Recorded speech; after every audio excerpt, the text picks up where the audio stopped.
É assim que se organiza uma rotina. Muita gente quer ter uma rotina diária que seja organizada, funcional e eficiente, mas não tem muita ideia de por onde começar. Já tentou usar uns métodos famosos e antiquados? Já tentou assistir uns vídeos aleatórios no YouTube? Mas simplesmente nada funcionou. E é por isso que no vídeo de hoje eu vou te explicar em 3 simples passos como é que você faz para construir a sua rotina.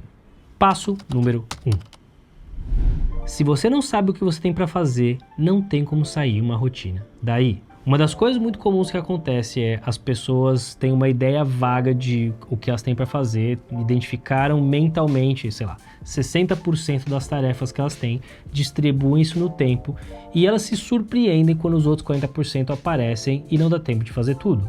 Quem poderia imaginar, não é verdade? Pois é, eu também acho. E é justamente por isso que o primeiro passo é você ter um mapa das suas atividades. Você pode montar isso numa planilha, você pode pegar uma folha de papel.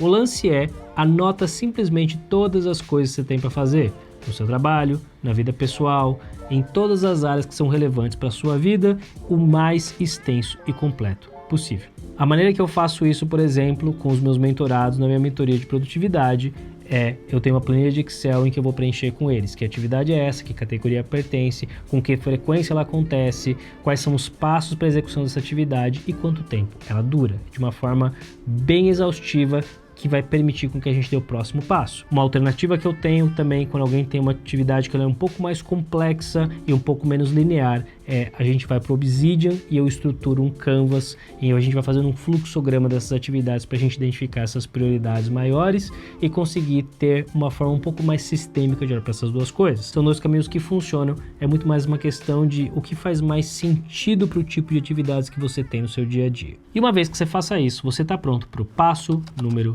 2.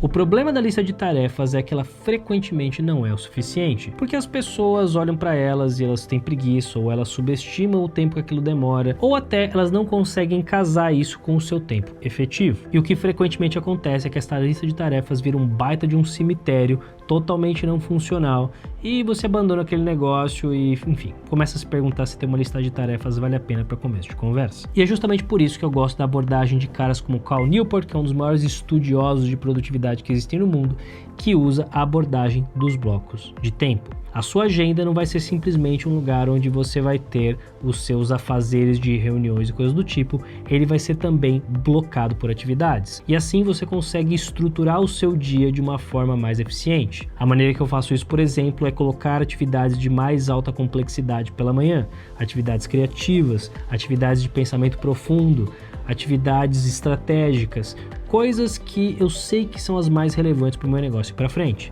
E para o horário da tarde eu jogo as atividades que são ou reuniões ou atividades mais maleáveis que não dependem tanto assim e que se acontecer alguma catástrofe no meu dia e não der tempo de fazer isso, tá tudo certo, porque as coisas mais relevantes foram feitas pela manhã. De maneira prática, o que eu vou ter é uma agenda base em que eu tenho esses blocos e com base no meu planejamento semanal eu vou fazendo os ajustes. Então, se essa semana, por exemplo, eu tenho uma imersão de 2 ou 3 dias, eu vou olhar para isso no meu planejamento semanal e eu vou readequar as coisas de maneira específica, mas a minha agenda base está sempre por ali. E com isso chegamos no passo número 3. Existe 100% de probabilidade de que a vida vai tentar arregaçar com a sua rotina maravilhosa, com o seu plano perfeito, com seus blocos de tempo bem delimitados. Não é uma questão de se, é uma questão de quando. Haverão problemas. E é por isso que a esperança de que o seu planejamento vai ser impecável, imutável e a prova da vida é uma grande ilusão. Ele não será. A maneira que a gente lida com isso não é esperando que a vida não jogue nada na nossa direção. A maneira que a gente lida com isso é tendo rituais de adaptabilidade. E se você quer saber quais são os 3 rituais mais importantes para aumentar a sua produtividade, dá uma olhada nesse vídeo aqui, que eu vou te contar quais são.